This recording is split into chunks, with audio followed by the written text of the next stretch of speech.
आज की डेट में हर एक अकाउंटेंट का एक इशू है। इशू ये है कि सर बॉस हमारी बात नहीं सुनते हैं। बॉस को अगर हम जीएसटी या इनकम टैक्स रिलेटेड अगर कोई भी एडवाइस देते हैं तो वो कहते हैं कि बॉस मैं हूं या फिर आप हैं, और बॉस अपनी मर्जी के हिसाब से हमको चलाने की कोशिश करते हैं। अगर आप एक एम्प्लॉयर हैं तो यह वीडियो आपके लिए सबसे इंपॉर्टेंट है, और अगर आप एक अकाउंटेंट हैं तो आप बॉस के साथ में किस तरह से इन बातों को डील करेंगे, यह आज हम इस लेक्चर के अंदर डिटेल में कवर करने वाला है। हर कोई पर्सन जो बिजनेस करता है वो अधिकतर जीएसटी में रजिस्ट्रेशन करवा लेता है, और जीएसटी में रजिस्ट्रेशन करवाने के बाद जो जीएसटी के रूल्स एंड रेगुलेशन है उसको फॉलो नहीं करते हुए सब कुछ अपनी मर्जी के हिसाब से करने की कोशिश करते हैं।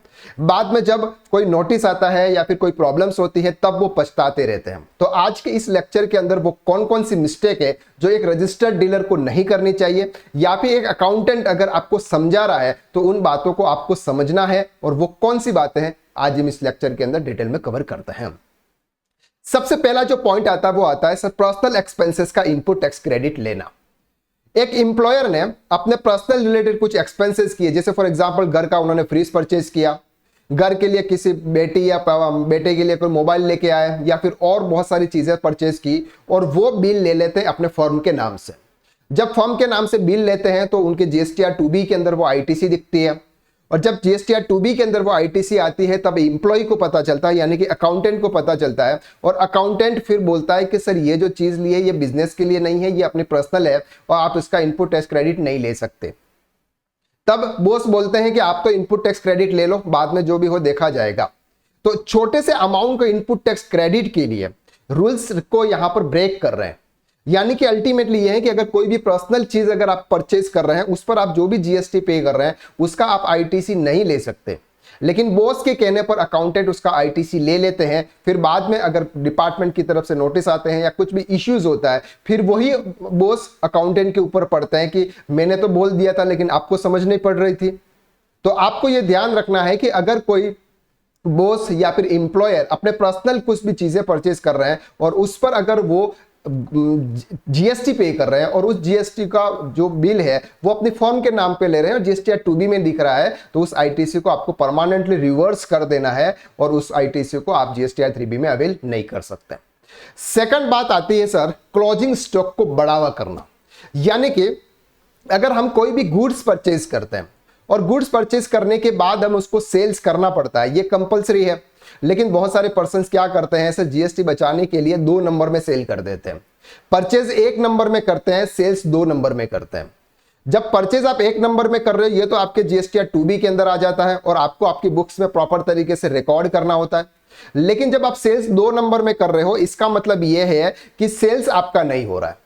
जब आप इनकम टैक्स रिटर्न फाइल करते हो तब आप जीएसटी के सेल्स को और इनकम टैक्स के सेल्स को आपको मैच करना होता है। जब आपका सेल्स कम होता है तो आपका वहां पर क्या बनता है सर, स्टॉक बढ़ता जाता है, जबकि एक्चुअल में आपके गोडाउन के अंदर या आपकी शॉप के अंदर उतना स्टॉक नहीं होता है जितना स्टॉक आपकी बुक्स में आपको दिख रहा है। अभी आपको टैक्स पे नहीं करना पड़ रहा है, अभी आप ये चाह रहे हैं कि सर मैं टैक्स पे नहीं करूं, यानी कि मैं 2 नंबर में सेल करूं, इस सर में कैश में रिसीव कर लूं और फिर मैं अपने बिजनेस को इस तरह से रन करता चलो। धीरे धीरे धीरे क्या हो रहा है कि सर आपका स्टॉक इंक्रीज होता जा रहा है। पहले आपका 10 लाख था, 15, 20 इस तरह से आपका बढ़ रहा है और आपको अच्छा लग रहा है कि मेरा स्टॉक बढ़ रहा है, इसका मतलब मेरे को सीसी लिमिट या ओडी लिमिट जो भी है मुझे मिलेगी, क्योंकि अल्टीमेटली सीसी लिमिट आपको कब मिलती है, आपकी एसेट पे मिलती है। तो अब आप क्या कर रहे हो कि आपके जो स्टॉक है उसको आप इंक्रीज कर रहे हो, लेकिन जब तक जैसे जैसे आपका स्टॉक इंक्रीज होता जाता है वैसे वैसे आपकी प्रॉब्लम्स क्रिएट हो रही है। क्यों प्रॉब्लम्स क्रिएट हो रही है? क्योंकि जो स्टॉक आपके बुक्स में दिख रहा है उसके ऊपर जो आईटीसी आपने पे किया था उस आईटीसी को ऑलरेडी आपने जीएसटीआर 3B के अंदर अवेल कर दिया है। अल्टीमेटली ये स्टॉक आपको कभी ना कभी तो खत्म करना ही पड़ेगा। जब अगर आप अपनी फर्म को क्लोज करोगे या फिर अगर आपके गोडाउन के अंदर या फिर आपके शॉप के अंदर उतना स्टॉक नहीं होगा और जीएसटी डिपार्टमेंट वाले अगर ये देखने आएंगे कि सर आपने जो स्टॉक दिख रहा है या फिर आपकी बैलेंस शीट के अंदर जब इनकम टैक्स रिटर्न फाइल करोगे उसमें आप इतना स्टॉक दिखाओगे और उतना स्टॉक अगर आपके बुक्स में है लेकिन आपके फिजिकल अगर आपका इतना स्टॉक्स नहीं है तो वहां पर कहीं ना कहीं बहुत बड़ा इश्यू होने वाला। तो इसके लिए आपको क्या करना है, अगर आपको एक आपका अकाउंटेंट अगर आपको एडवाइस दे रहा है कि सर अपन 2 नंबर में ज्यादा सेल्स नहीं कर सकते जो भी एक्चुअल में अगर आप परचेज कर रहे हो तो आपको एक्चुअल में उसको सेल्स दिखाना है 1 नंबर में, और उसको आपको आपके जीएसटीआर 1 के अंदर शो करना है।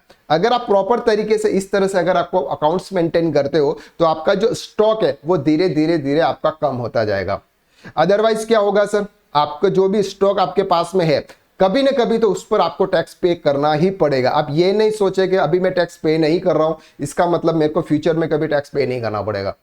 टैक्स तो आपको उसके ऊपर पे करना ही पड़ेगा, ये 101% ट्रू है।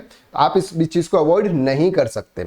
जब आप फर्म को क्लोज करोगे तब आपके पास में जितना भी स्टॉक पड़ा होगा उसके ऊपर आपको टैक्स पे करना होगा, या फिर जो भी आईटीसी अगर आपके पास पड़ी है तो उस आईटीसी को आपको क्या करना पड़ेगा, रिवर्स करना पड़ेगा। तो एक बड़ी भारी मिस्टेक हर एक अकाउंटेंट या फिर एक बिजनेसमैन इस तरह की करता है कि स्टॉक नहीं होने के बावजूद भी अपने स्टॉक को इंक्रीज कर रहा है सेल्स को 2 नंबर में करके। तो आपको सेल्स 2 नंबर में नहीं करनी है, जितना आप 1 नंबर में परचेस कर रहे हो उसके अकॉर्डिंग तो आपको 1 नंबर में सेल्स करनी है।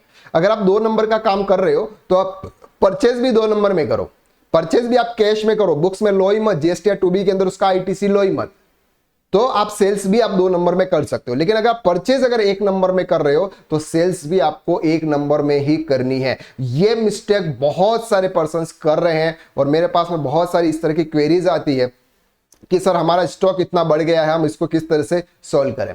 तो एक ही ऑप्शन रहता है सॉल्व, ये होता है कि सर आपके पास में स्टॉक आपकी बुक्स में दिख रहा है लेकिन एक्चुअल में है नहीं, तो आप क्या कर सकते हो, B2C सप्लाई कर सकते हो। अगर आप B2C सप्लाई करोगे तो सामने वाला पर्सन अनरजिस्टर्ड होगा, किसी के नाम पर आप B2C सप्लाई करके आप उसका बिल बना लो। सर उसको जब B2C सप्लाई की एंट्री करेंगे तो उसके पेमेंट रिसीव करना पड़ेगा, तो सर पेमेंट रिसीव करना पड़ेगा तो आप कैश में कर दो। अगर आप कैश में पेमेंट रिसीव करोगे तो आपका कैश बढ़ेगा, अगर आपका कैश बढ़ेगा तो या तो आपको बैंक में डिपॉजिट करना पड़ेगा या फिर आपको क्या करना पड़ेगा सर, एक्सपेंसेस करने पड़ेंगे। तो बहुत सारी चीजें इंटरलिंक होती है। तो आप किसी एक चीज के ऊपर फोकस मत करो कि मेरे को सिर्फ 2 नंबर में सेल करना है। 2 नंबर के सेल्स की वजह से आपकी पूरी जो बैलेंस शीट है, आपका पूरा जो trading and profit and loss account है वो पूरा डिस्टर्ब हो जाता है। तो आपको यह चीज ध्यान रखनी है कि सर जो अकाउंटेंट अगर आपको बताता है तो आप उनकी बातों को ध्यान से सुने, क्योंकि वो कभी भी गलत नहीं बताएगा और उनको जीएसटी का और इन सब चीजों का प्रॉपर नॉलेज है। अगर आपको नहीं है तो अकाउंटेंट की बात को पूरी तरह से सुने।